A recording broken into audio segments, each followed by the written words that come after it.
Boa tarde, gente.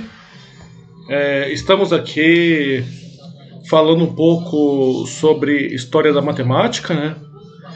É um conceito interessante para a gente iniciar nosso trabalho aí. Vocês já conheceram as ferramentas. Espero que a maioria, né, ou todos vocês já tenham um contato aí com as nossas ferramentas online e que aquele que puder, porventura, passar para os colegas aí o contato, criar uns grupos aí de vocês para que possamos aí usar nossas plataformas e saber lidar com esse problema nosso aí, tá? É, esse aqui é um vídeo dos dois que estarei aí publicando para vocês, um sobre motivação e o outro para a gente ler um pouco, aprender a ler gráficos, né? E a gente conseguir aí se adaptar da melhor maneira possível no ambiente de aprendizagem. Inicialmente, vou colocar tópicos de conhecimentos gerais da matemática e depois a gente vai partir para as especificidades de cada turma, tá? Então, espero aí, né? Prestem muita atenção aí, que agora a gente vai precisar prestar muita atenção e é uma parte interessante. Bom, a matemática ela surge de uma necessidade do ser humano para poder fazer contas, para poder projetar, né, grandes construções aí. E ela, embora tenhamos aí alguns vestígios de muitos anos atrás aí, de onde o homem já fazia marcas, inclusive em ossos, para que ele pudesse simplesmente armazenar dados, né? As origens. O osso chamado osso Xango, ele foi encontrado no Congo e é uma das mais antigas formas do homem fazer contagem e até mesmo organizar um próprio sistema de contagem, né? Dá para observar aí várias marcas aí nesse osso Xango e que dá para caracterizar que realmente ali servia o quê? Para associar uma quantidade de animais, alguma outra quantidade aí, ou até mesmo da população, né? Dado que a gente sabe que contagem de população também é muito antiga, né? Então, pode ter várias aí opções, né? A matemática, como necessidade, ela vai aparecer nas primeiras cidades. A região da Suméria, onde tem as primeiras sociedades, né? São sociedades muito antigas aí, né? A gente essa região aí, inclusive, são regiões onde as civilizações, as religiões orientais, desculpe, né, gente, as religiões ocidentais, elas estão aí nesse meio aí, nessa região aí, né? E ela tá o quê? Ela tá numa parte aí do atual Iraque, atual Kuwait, aí esse seria o mundo da Suméria, tá? Então aí nós temos aí um desenvolvimento já de um sistema de numeração que seria um pequeno cone, né? Depois tem aí forma aí de contar de 10 em 10, de 60 em 60. Isso daí já, inclusive o nosso relógio, né? Que tem 60 minutos, né? 1 hora, 60 segundos, 1 minuto. E temos aí coisas interessantes, né? Porque aí já tem os primeiros contadores na história, que inclusive eram muito bem pagos ali na forma deles aí, de troca, né? Então já tem evidência aí que eles já marcavam aí, tinha aí seus, de uma certa forma, no nosso ver aí os seus livros aí de contábeis, né? Então, olha que interessante aí já o contador sumério. A matemática no Egito também ela surge por necessidade. Por que que ela surge aí por necessidade?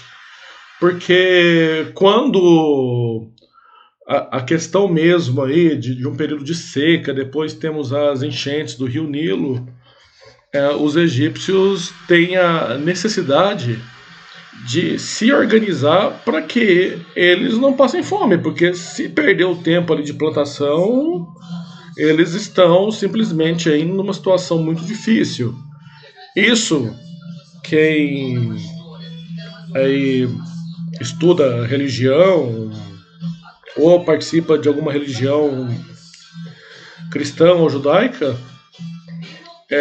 existe aí o José do Egito, que justamente ele acerta em fazer uma previsão de uma grande seca, e o que ele faz? Justamente a logística de armazenar e você economizar para você ter justamente alimento nessa época, né?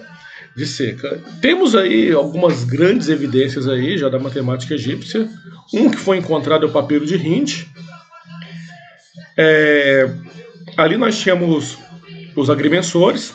Aí já começa aí, né? Embora não seja tão evidente como na matemática grega, mas aí já começa a ter aí que eles estão pensando, principalmente na questão da trigonometria, porque era muito utilizada, né? Algumas evidências já transformando a matemática em ciência.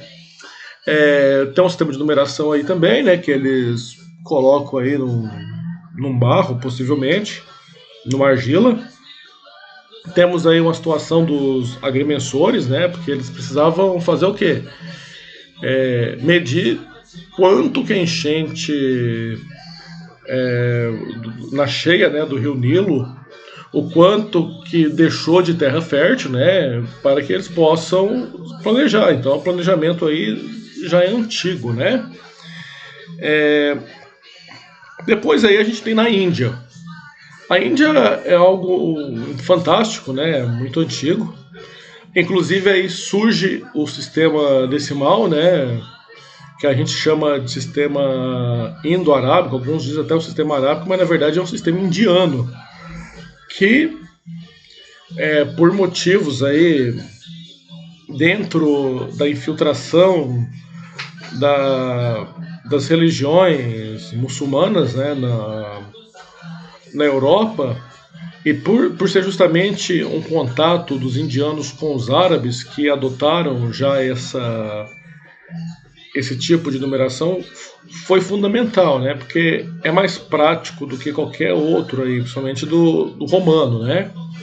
Além de ter outras personagens dentro da própria Roma que já observaram que o sistema de numeração da Índia era extremamente mais eficiente do que o romano, que tem diversas limitações aí, né? Inclusive de você ter que gerar um símbolo a cada quantidade aí, 1.000, milhões. Então você vai. E esse aqui não há necessidade de você criar outros símbolos, né? Então, aí a gente tem o que?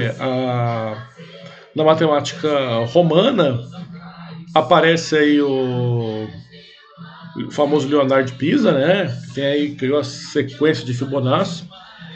E aí tem um pouco do quão difícil que era utilizar o sistema romano, né? Que você vê símbolos mudando aí, ao contrário que o nosso sistema indiano aí, né?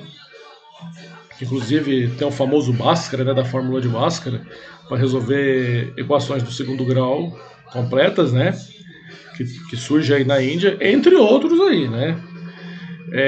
Então a gente percebe aí o que o Leonardo de Pisa era. Ele é filho de comerciante, então ele comerciante em geral naquela época de navio, né, ou outras formas de transporte, tinha contato com outros povos, e também por ele já ser uma pessoa que tinha um pouco mais de facilidade, né, uma pessoa inteligente, ele também foi uma das pessoas muito importantes para o avanço aí do sistema de numeração indiano aí. Claro que tem outros fatores, tem a queda do Império Romano, né, que a gente bem sabe que são questões políticas, né, questões até de poder, de quando você domina algo, você impor ali sua língua, seus sistemas de numeração, mas o Império Romano, depois de um certo tempo, começou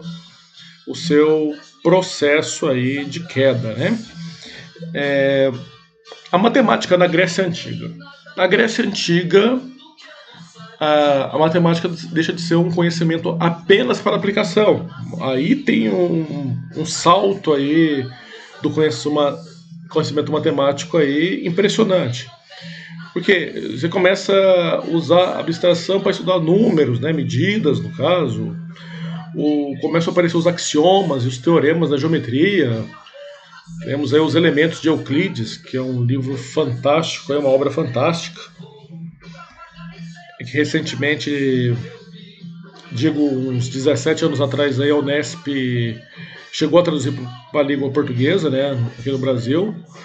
E a matemática, inclusive, com os pitagóricos, chegou a virar uma seita, né? Relação de matemática e música. Temos todo aí uma situação aí, que quem não ouviu falar do famoso Teorema de Pitágoras, né? Então temos aí diversas relações, principalmente no estudo de triângulos, né? Temos a famosa Teorema de Pitágoras. Temos aí o uso na astronomia, que também já era utilizado, né? Os indianos também já utilizavam a astronomia, né? Bom, mas aqui no Ocidente, vamos dizer, a Grécia que impulsionou esse tipo de conhecimento. A matemática também, colocando agora em tempos modernos, né, na nossa 100 anos atrás aí, né, ou menos, né, de 100 anos atrás, a matemática ela foi determinante aí, foi decisiva para que os aliados vencessem a guerra.